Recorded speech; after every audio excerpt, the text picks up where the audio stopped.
Hello everyone, it's Jin'taan here, and today I'm going to be doing my first update on the Winter War. The Winter War itself has had its name changed by every single entity that's touched it, so I'm not really going to mess with that, just because I want the naming of these videos to be relatively consistent throughout, and I hope no one minds about that. I'm just trying not to be biased towards one side or the other here. So, when we last left off, war had only just been declared about a couple of hours before I actually made that video, and the full details had yet to be announced. So, we've got a bit more details here now, so I'm going to bring up a list of the combatants.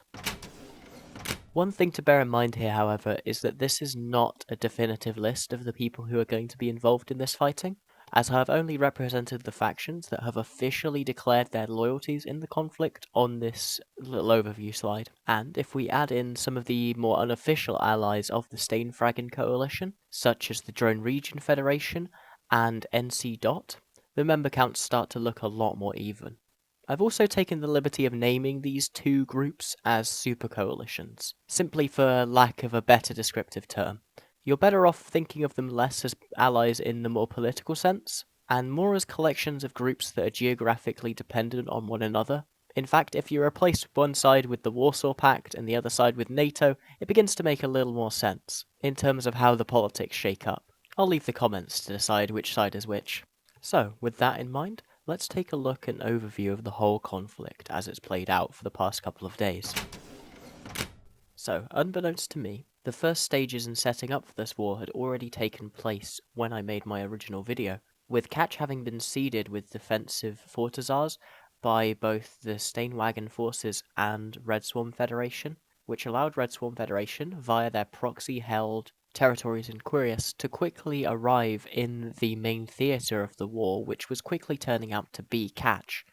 as both the Mealdeel Coalition and the Phoenix Federation began their attacks on the region, thanks to their easy subcap routes into the area from regions they already held. As such, they were able to harass various logistics and move mobs of their enemies, all the while setting up later strategic operations through the deployment of several citadels, which would form the nexus of the next couple of days of fighting, before climaxing in the massive fight over the F4R2 citadels. However, the reason for Catch's importance comes simply from its centrality. This is something I touched on in my original video on the topic of the South, but it really is hard to see just how much Catch offers to people who hold it. As both a major capital and sub-capital logistics choke point in the South, losing it would be a huge blow to both Red Swarm Federation and Steinwagen's control of the Galactic Southwest, as it would force them to retreat towards Stein, which in doing so would cut off their access to both Impasse, Fethobolis, and a Mist. In addition, the momentum gained from doing so would be huge to the Steinfragen coalition, and would allow them to pretty easily take on Esoteria, Paragon Skull, and even Quirius if they so chose. So, given that Catch is the main theatre for this war, let's take a little look closer into it and see just where, why, and what for people are fighting. The most immediate thing that will jump out to people who are present in both World War B or the Tribute War is the complete lack of Entosis spam in this area. This does not come down to Stainswarm being better than previous entities at contesting nodes, but simply due to the fact that the way warfare is done at a block level has changed between those two wars. With the introduction of the Panic Rorqual as an Entosis boat, the focus of wars have come right back around onto citadels in ensuring a safe staging area from which to carry out large-scale Entosis ops, which now rely on these Rorquals to be effective. As such, the primary places where Entosis has been utilized is actually against the independent Catch entities, with Steinwagen being able to reclaim some of their previously lost territories from the independent Catch entities, most notably Tactical Supremacy. So, with this resuscitation of single-point concentrations of force around staging citadels, we can really start to contextualize what F4R2 is all about, especially once we take a look at the range of Mealdeel Coalition's capital forces, which would currently only be able to stage in Jamunda.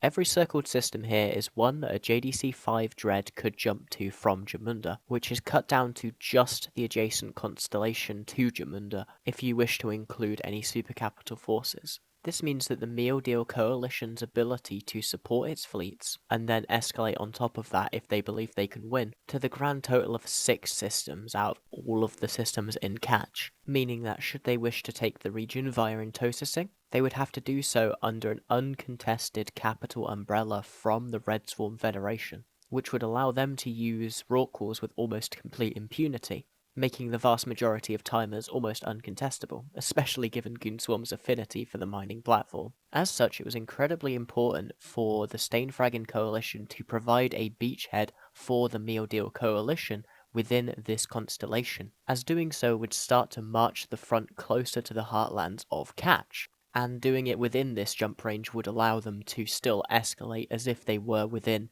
their home territory. So the stakes for F4R2 were not simply just 2 Fortizars that had been deployed in hostile territory. It was about ensuring capital supremacy or capital viability within Catch for both sides, which is why we saw such a huge commitment from Red Swarm Federation, even though they knew that it might not pay off, as this was one of their best chances to be able to utilize their super capital and capital supremacy in the area before the capital umbrellas of all members of the Stainfragging Coalition could coalesce into one gigantic hailstorm of dreadnoughts and super capitals, which led to this being my experience of what I thought was going to be a relatively moderate subcap fight. Get me out of this fucking hell! Alt F4. That just activates my armor ripper.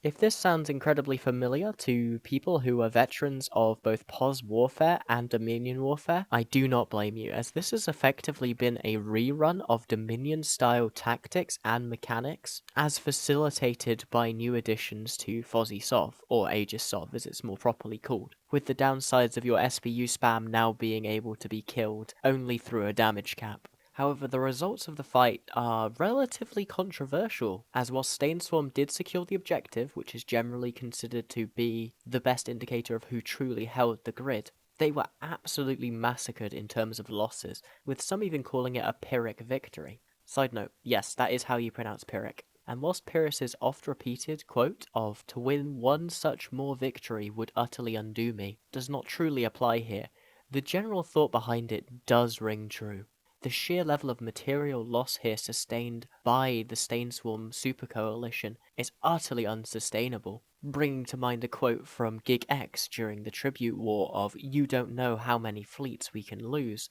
The simple fact of the matter remains that the Meal Deal Coalition does not have a beachhead within Catch at the current time. However, was that really worth 500 billion ISK to the Stainswarm Super Coalition? The only way we're going to be able to tell that is to simply watch their reaction to the events currently unfolding within Catch, as CO2 have anchored a number of pauses within the F4R2 system, and I can imagine a lot more Fortizars are being prepared now for the inevitable march towards the edges of Catch. Anyway, I hope this has given better context to both line members and onlookers as to what went down in F4R, and why it happened. If you have any comments, corrections, or suggestions, please put them down there in the comments below. I do read everything, and thank you all for your interest. It's meant a lot to me. So, with all that, fly smart and take care.